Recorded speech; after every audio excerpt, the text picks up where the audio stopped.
Hey guys, welcome to this episode of Hymology. This is Sherry James.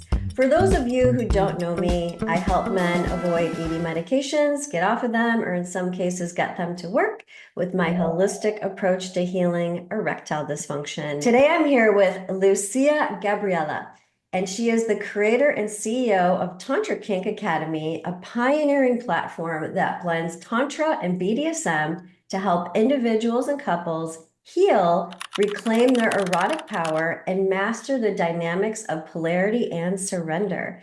Since developing the Tantrikink method in 2015, Lucia has facilitated immersive workshops and trainings, empowering people to experience deeper intimacy and connection.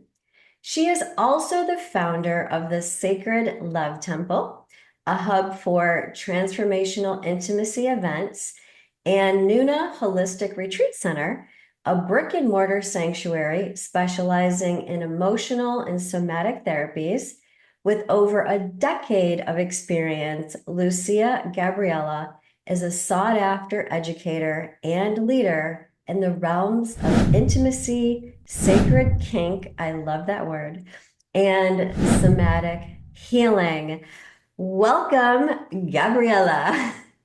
Thank you. Thank you so much, Sherry. Thank you so much for inviting me into your program. Yeah, you and I know each other, right? And we're both here in Sarasota. And I have been really watching you really own your mastery in this area and in a very clean and respectable way. So I definitely honor you for that. And I'm happy that you're on the show today.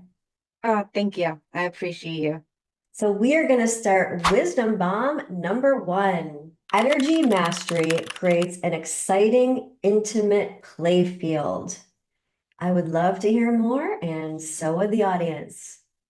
And one of the things I love to explore and to help other people explore within themselves is activating their energy within themselves.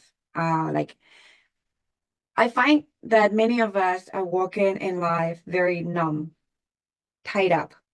And sometimes we desire to connect with others, but we are like locked, like literally walking like robot. And we know in somatic therapy that for us to really have deeper levels of connection, it's important for us to open up our body, open up our feel, and give ourselves permission to feel alive. And when we give ourselves permission to feel alive is when we start feeling energy in our body. When we are locked, our energy is not gonna go through properly. It's not gonna run properly. We're gonna feel blocked. And when we do practices like Tantra or conscious kink BDSM, allow us to open up our body even more, so the energy flows, and we can feel our energy. We can feel aliveness within ourselves. And in intimacy, energy mastery is powerful. It helps us to really not just connect with other individuals at a deeper level, but also to create meaningful connections because we become more attuned to our energetic body, our energetic awareness, what's going on in our emotion, what's going on in our belief system, because that's all energy. What's going on here in this field. And when we're able to tune within ourselves, it gives us the capacity to be able to attune with other individuals. What is going on within themselves? What is going on in the field? And how we can attune and have, co-create based on our needs, our desires, our fantasies, and all of these uses. So I believe that energy mastery is the foundation if we want to have an incredible, fun, ecstatic, intimate play feel in our life. Beautiful way to describe that. Is Tantra Kink one of the modalities that you use to achieve that? Yes. The Tantrikink is the fusion of Tantra and BDSM, and it's like based on my own philosophies and my own body of work. And the focus of the methodology itself is the mastery of the polarity of the energy polarities. So when you come to any of my events or my work, I usually talk about the D force and the S force. And the D force stands for dominant, like dominant force. It's like, that pull, like that, you can feel it in the universe. There's like this polarity. So, expansion, contraction, the push and the pull. You have that dominant force, right? And then we have the S force. And the S force doesn't just stand for surrendering, which is a lot of people think that it's just about that, surrendering or submission, but also stand for adoration and devotion. So it's like 4 elements of the field that we step into it. And when we learn to master our energy within ourselves, recognize the energy within ourselves, we can become attuned and aware of what is the polarity that we are driving. Like, what is the polarity that we're dancing with? What is the polarity that is actually influencing our field as well?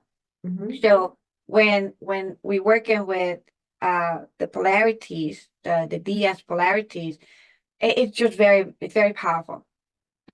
So yeah, that's one of the key elements of the Tantrikink methodology, but also there's so many other aspects of my philosophy. There are philosophies that allow us to really understand how to create that intimate connection with a partner that is really meaningful. And it's not all the time sexual, but it's like beyond, because we're tapping into the energetic field. Yeah, I think people don't realize that this is not necessarily sexual. Yeah. Tantra and kink are not about sex. I know. It's like 98% is not about sex. It's like so much more. And that's what I think like it's one of the second bombs, like true bombs in there. All Like right. So I can move on to wisdom bomb yeah. number 2. Great sex is beyond the 1.8% female pleasure zone. Yeah. Okay. Working with clients and working with females and males and couples, I always find myself that especially working with couples, they come to me because they want to enhance and spice up the intimacy in relationship. And I have a fun game especially with the men, with the males in the room. And I asked them, like, can you draw a picture of your partner and highlight the sexual arousing part of her body? And it's interesting that some of them have a very good drawing, some of them are not, but it's okay. They draw. Grade them A, B, C. They draw the body, the head, the hands, this. And then I like highlight the areas that that are arousing to her, or like they are pleasurable and sexual to her. And they usually go with the boobs and the pussy, right? It's like that's where they go. And I'm like, so it was interesting for me that one day I literally had to dissect the human body. And I dissect the human body and I made the proportions of it. And I really look at that like, okay, what we focusing on in sex, like in sexuality, is on the genitals and the nipples, right? And when I do the measurement of the human body mass, it's 1.8% of the body mass that we focus on when it comes to sex.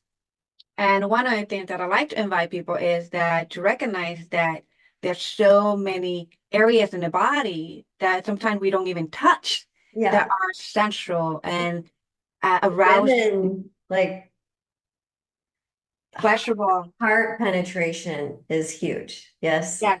I was at an event at a festival that I was leading, and I was playing with a dumb couple as well, and we were playing like energetically, clothed on, energetically, and I asked permission to, I said like, I always about consent, right? So when we are energetically, I asked, can I buy you knee? Because I'm a primal person. I'm a biter, by the way. So, so when I give you love, when I'm giving you love, I'm like biting you. and it was interesting that I bit her knee, and she went into full body orgasm by biting her knee. Wow. We were playing in that energetic field, that polarity, and all of a sudden we touch a part of the body that had never been touched, so from a place of energetic play and fun and pleasure. Because pleasure is not just about sexual pleasure. Pleasure is about like, oh my God, how can you enjoy the breeze that comes from at the beach? And I'm like, the breeze and the ocean is just playing with me. How can I enjoy that? And how can that be pleasurable for me? That's pleasure, right? It sounds like energetically you were also building up the sexual energy field, like the erotic tension. yes, that you're building because energy is energy. Yeah. Energy is energy. And when we working with energy, then when we become magicians and we start calling in the energy. So if I'm calling in the sexual energy, it comes shows up. If I'm calling in energy of healing, it's gonna show up. If I'm calling energy of abundance, it's gonna show up. So when we are calling in all this energy and building up the field and then calling in more sexual energy, it's like fun. It's a lot of fun. I love that. Are you ready to move on to wisdom bomb number 3? Yes, yes, yes. Okay. A clear, confident, and committed man is irresistible and attractive. Yes. And I believe two of them are part of the vitamin C element of commitment and clarity and confidence are really delicious. Mm. As a woman, I would say that when you meet someone that is confident with themselves, I'm not talking about being cocky confident. I'm talking about Inner confidence. confident stuff. Like they know who they are, they do their inner Mhm. work. They know the emotion. They are attuned with themselves. They become aware of what is going on in the field and someone else feel. When they're confident, is really attractive. When Irresistible. yeah, it's very irresistible. When they're very clear, anyone with clarity is very attractive as well. You feel drawn to people who are very clear. Yes. If you're chaotic, all over the place, it repulses you because it's not going to resonate within your field. Well, I would say if there's some healthy parts of you, if there's some unhealthy parts of you that you would not be repelled, you might be attracted to someone who's chaotic, right? Yes, But when you're healthy and whole and healed, these are the qualities that you're attracted to. yes. Like that's why we're saying like this clarity, this confidence, and when you're committed. One of the things that I see in society that is that we are lacking in commitment. We're Mhm. making excuses not to commit. Even with ourselves, we don't make commitment with ourselves. Mhm. We find excuses, and also at the same time when we are in partnership, we don't have that commitment in a partnership. You're gonna feel it, and that's where many of us come from a place of insecurity, and you start acting out and being passive aggressive, and you start being like very bratty. I would say it because we testing the boundaries, we testing the field because we want to get some level of commitment. And if I don't get a level of commitment, then I'm just feeling like very uncertain. And being in a relationship where there's a lot of uncertainty is not healthy many times. It could be fine sometimes. Mhm. There's space and time for everything. Until it's not. But being in a relationship that is the commitment is lacking, it becomes chronic. It can become a chronic illness within the body because the body doesn't feel safe to be in a space that is not providing security and safety and stability and commitment. Maybe I already have that in my childhood. Maybe I experienced that. And I'm at a point in my life that I need to have some sense of Calm can be a turn on, absolutely. And one thing that's coming to my mind, and as a woman yourself, that I hear over and over when a woman, I want to say, settles down or commits to a man, you'll often hear her say, yeah, like he's not my type physically, but oh my gosh, I'm just so attracted to him now. And it's really those qualities that you're speaking of that creates those attractiveness for a healthy woman. Do you agree? yeah, absolutely. Absolutely. Like I can tell you that, in my relationship, the partner that I have been with, they have not been my physical attractive partners. Like I have never been attracted to them. Like in the sense of like they're not like my oh my God, Italian, dark hair, blue eyes. Oh man, to speak multiple language and he's in the mafia. You know? There's the opposite, right? Of that. Totally Yeah. opposite. So women are very attracted to these qualities that we're speaking of. And I think that this is important too for, the men listening to the show to hear, and because they think it's about looks and it's about money. And it's really not. It's not about money. It's being generous. It's not about looks. It's about taking care of yourself and being the best version of you that you can. And then also embodying these qualities that Gabriella is speaking of. Yes, absolutely. And this is one of the, I have the 7 vitamin C's that I call in Tantrikink for the role that we play in. One of the things that I see, especially that's happening a lot now, is that we are very confused with the roles that we play in. Yes. And when we are creating an intimate experience, a journey of surrendering and bliss, and a journey of ecstasy, a journey of orgasmic pleasure and bliss, and it doesn't have to do with sex, but it's just, oh my God, you feel like you are conquering the universe in a sense. If you don't have this element in place of clarity, it can be very confusing, and you can energetically, we energetic beings. And Mhm. if you're confused energetically with your role, or the role that you're playing, or the role that you say yes to, the role you commit to, if you're confused, all of a sudden your commitment is out of the window, and your partner energetically can feel it.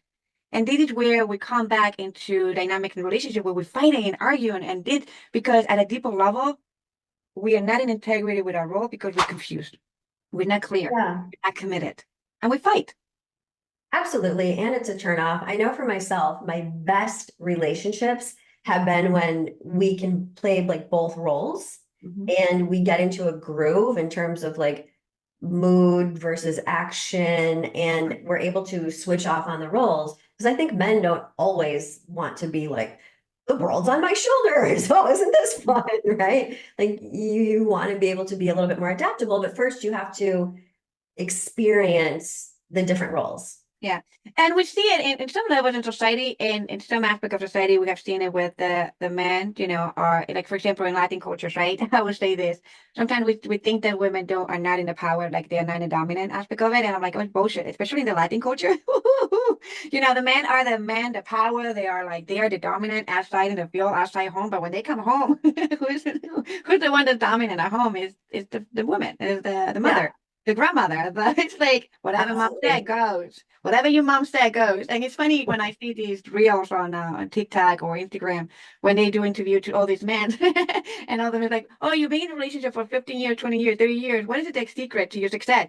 Whatever she said goes. It's the common denominator. She's always right. It's like, so I would say that is it's important to have that clarity of the role that we're playing. And when you're outside of home, you know your role. When you come home, you have to know your role as well. Yeah, and that requires trust. Mhm. Yeah, which I'm sure is also a big part of Tantra kink. It's more of that. It's more about believing in yourself and accountability. Believing in yourself and accountability. I don't trust people. I don't. I have a whole philosophy on trust. I trust in myself and trust the divine. I have a whole video on that.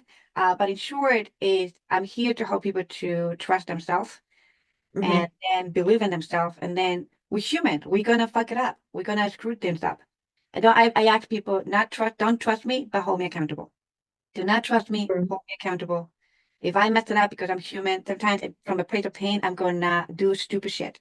And whatever you trust, whatever you believe in me is gonna Yeah, coming from a place of leadership. I ask everyone to hold me accountable if I have violated any consent, any boundaries, or any engagement, interaction, commitment, and things like that. Because to me, that's more valuable long term. I'm viewing trust for myself as I trust myself to be able to handle any circumstance that I put in, that I put myself in, and to take responsibility for that. And this is where I see a lot of women not doing this, because if you sleep with a man, for example, on the first date, no problem. If that hurts you emotionally, then you've set yourself up for that, essentially. Like if you're going to do that, you have to be able to trust that you can handle that and to take responsibility for that action. Yes. And just in trusting yourself, I believe I'm like self-trust is a Yeah. foundation of everything that we do. If we don't trust ourselves, we're not believing in ourselves, we're not even giving ourselves benefits, like we're not honoring ourselves. When we don't trust ourselves, it leads us into a rabbit hole of self-destruction because we acting from a place of everybody else versus, myself, I. Yeah, absolutely. Oh my gosh, we went through all three wisdom bombs. So the final question is, what's a couple qualities that you really love about men? Couple qualities. One of the most important for me is that they are capable to hold me in my darkness. Ooh, They're capable to hold me in my darkness. Being in a relationship, I would say that if my partner cannot hold space for my darkness and witness me in my darkness and honor and respect it, and also hold me accountable for the danger and destruction that my darkness can create, I could not be with that person, right? perfect. So yeah, to me, it's like if you are capable to hold me in my darkness, in my shadow, in my darkness, because I'm not always about love. Right. And sometimes there's dark love. Oh yeah, It's I all have love. It's all love. believe it or not, I'm working on a book called this Dark Practical Love and the Seven Dark Love Languages. Really fascinating, and have been based on my work with kink and BDSM. It's really Cool. interesting. When you're ready to talk about that, let's have you back on. That sounds really fascinating. Yeah. So yeah, I feel like there was a lot here today that's, a different perspective than people might be used to. So this was really fun. And, is there anything you want to promote right now, or how can people find you? We'll of course have your links down below, but is there anything you want to call in? Thank you. So what I'm promoting right now is my Tantrikink with the I in the middle, Tantrikink body of work. I'm doing a lot of demos, events with demos, demonstrations in different parts of state of Florida. So you can go to my website, tantrikink.com, and check out when is the next we'll call the Tantric Domination event, where I do live demos. But also, right now I see also promoting that I am going to be traveling to different parts of Florida, Miami, Fort Lauderdale, and different areas to offer half day immersions and full day immersions. So I usually am located here in Sarasota, but something we've been talking about energetically, if my body of work is ready to go to other cities and offer those sessions in there. So I'm really excited about that. That's pretty much. Very cool. So if you're not in Florida, certainly worth flying in uh, Yeah. for a unique and energetically clean experience, because I know you. Yeah. Impeccable with that. And that's Yeah. important because you're not going to find that everywhere. Yes. Okay, beautiful. Well, thank you. Thank you so much. Thank you so much, Sari. Thank you for inviting me to your program. Hey, you. Hey, guy, who's learning about sexual health, mixed in with some Tantra, mixed in with some 5 elements of Chinese medicine and some Western medicine. I want to let you know something. I would love it if you would hit my subscribe button and the notification bell. That way, you're going to know when new content is posted every Friday.